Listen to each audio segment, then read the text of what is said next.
the demand for men was as limitless as global boundaries, this punch press stalwart was but one of thousands needed at the front. And that's where he is right now, released with others by American women workers. More than 6 million women left their traditional roles at the start of World War II, stepping up to the monumental task of manufacturing everything that was needed to lead the United States and its allies to victory. Emmylou Spillane, a college girl, now makes pin tests of the steel as it comes from the furnaces. Isn't this pretty hot for you, Miss Spillane? Well, I hear it gets kind of hot around the kitchen stove, too. I never thought of that. Yes, and it gets pretty hot out there in the South Pacific. I see what you mean. I'm learning a lot about Garland that I didn't know. Well, you know, they stuck you over in Fort Worth, so you didn't know all this was going on over here.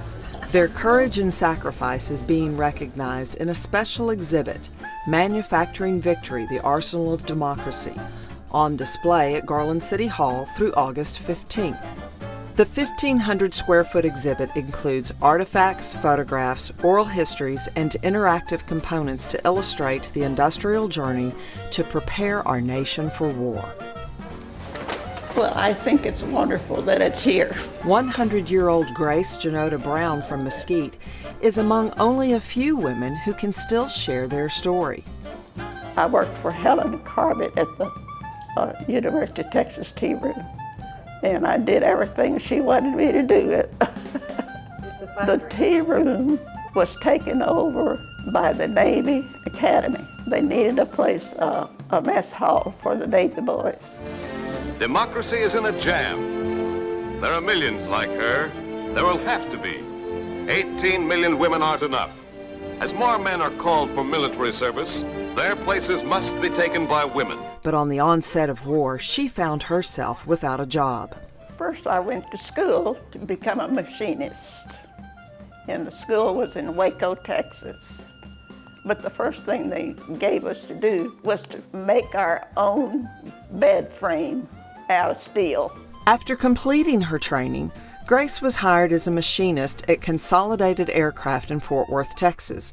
She made engine parts for bombers. Was the work physically difficult, or what was it like? It was not physically difficult, except for one thing.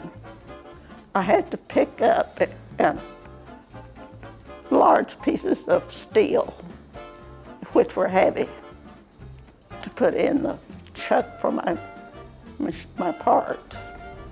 So did you build up some arm muscles? Yeah, I did. I think I did make muscles. While at Consolidated, Office of War information photographer Howard Hollum took a series of iconic Kodachrome photos of her. They are now part of the Manufacturing Victory exhibit at the National World War II Museum in New Orleans. I didn't realize that I was doing an important job, except I knew I was taking the part of the guy that was working there before. I just took over his job, but I didn't feel like it was that important. Nearby Grace's photo at the exhibit is J. Howard Miller's iconic "We Can Do It" Rosie the Riveter poster, representing the millions of women who entered the workforce to fill the positions of those who went off to war. And she can have it too, till Johnny comes marching home again. And though she didn't work as a riveter, she knows that her work was vital to the war effort. I could watch the girls do the riveting while I was working at the Consolidated Aircraft. It happened that a woman's delicate touch enabled her even to excel men in certain precision operations. Now she is one of the few who can still share the stories of hard work and sacrifice that she and millions of other women had experienced during the war, bringing change for their children and grandchildren. I just think women can do a lot of things that they didn't think they could do. As a woman, as an American, do you realize how much of a mark you have made on this country and on women like me and your own children and grandchildren? I didn't realize that I had made a mark for women like that, but I Just now I'm beginning to realize I did.